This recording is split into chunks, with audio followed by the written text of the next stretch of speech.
শুধুমাত্র একটি ডিম আর নারকেল দিয়ে ভীষণ মজার একটি পিঠার রেসিপি শেয়ার করব আজকে আপনাদের সাথে। আসসালামু আলাইকুম, আমার উনুনে সবাইকে স্বাগতম। আমি তৌহিদা অ্যানি চলে এলাম নতুন আরও একটি ভিডিও নিয়ে। এই পিঠাটি খেতে অনেক বেশি মজা হয়, একবার খেলে বারবার বানাতে মন চাইবে।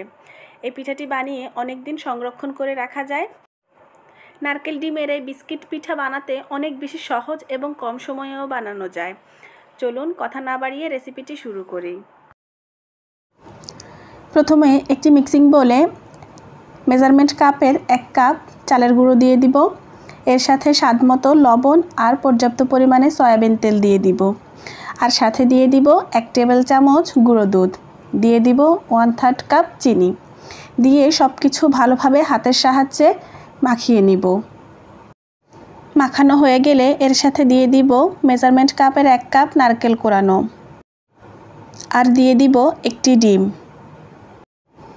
আবারও হাত দিয়ে সুন্দর করে সব কিছু একসাথে মিশিয়ে নিব। মেশানো হয়ে গেলে অল্প অল্প পানি দিয়ে সুন্দর একটি ডো তৈরি করে নিব। একসাথে অনেক বেশি পানি দিব না, অল্প অল্প করে পানি দিব। যতটুকু প্রয়োজন ঠিক ততটুকু পানি দিয়ে ডোটি তৈরি করে নিব। এবার হাতে কিছুটা তেল মাখিয়ে নিয়েছি এবং ছোট ছোট লেচি কেটে বিস্কিটের শেপ দিয়ে নিব এবং উপর থেকে ছুরি দিয়ে আড়াআড়ি করে কেটে কেটে নিব বিস্কিটের মতো করে। ভিডিওটি একটু ভালো করে খেয়াল করলেই বুঝতে পারবেন আমি বিস্কিটের শেপগুলো কীভাবে দিচ্ছি। বলে তো আসলে সব কিছু বোঝানো যায় না, দেখেও অনেক কিছু বুঝে নিতে হবে। এভাবেই আমি পিঠাগুলো তৈরি করে নিব। তবে পিঠাগুলো তৈরি করে আমি একসাথে অনেকগুলো জমা করে রাখবো না, কয়েকটি তৈরি করে আমি চুলোয় ভাজতে দিয়ে দিব। এই ফাঁকে আমি তেল কিন্তু গরম হতে দিয়ে দিয়েছি। এই যে আমি চেক করে দেখছি তেল গরম হয়েছে কি না।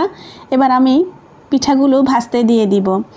এখানে আমি একসাথে সবগুলো পিঠা বানিয়ে রাখবো না, কারণ যেহেতু আমি কাঁচা চিনি দিয়েছি, চিনিটা গলে পিঠাগুলো আটাটা একটু নরম হয়ে যাবে। তো আমি যদি বানিয়ে রাখি তো ওগুলো তুলতে গেলে পিঠাগুলো ভেঙে যাবে, তাই বানাবো আর চুলোয় দিয়ে দিব।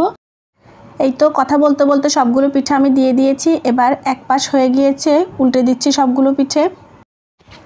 এই তো সবগুলো পিঠা এইভাবে লালচে বাদামি করে ভেজে নিব। এবার পিঠাগুলোকে তুলে নেব চুলা থেকে। এইদিকে সবগুলো পিঠা ভাজা হয়ে গিয়েছে। এবার একটি সার্ভিং প্লেটে নিয়ে নিলাম। পিঠাগুলো দেখতে যেমন লোভনীয়, খেতেও কিন্তু ভীষণ মজা। রেসিপিটি ভালো লাগলে আশা করব একবার হলো বাসায় তৈরি করে দেখবেন। রেসিপিটি ভালো লাগলে আমার ফেসবুক পেজটি ফলো করে লাইক কমেন্ট শেয়ার করে আমার উনুনের পাশেই থাকবেন। অতিথি আপ্যায়ন কিংবা সন্ধ্যায় বাচ্চাদেরকে কী দিব এটা চিন্তা করতে করতেই কিন্তু এই পিঠাটি ঝটপট তৈরি করে নেওয়া যায়। এতক্ষণ ধৈর্য ধরে যারা আমার এই রেসিপিটি দেখেছেন আপনাদেরকে অনেক ধন্যবাদ। রেসিপিটি ভালো লাগলে প্লিজ আমার চ্যানেলটি সাবস্ক্রাইব করবেন, পাশে থাকা বেল আইকনটি বাজিয়ে দিবেন। ধন্যবাদ। আসসালামু আলাইকুম।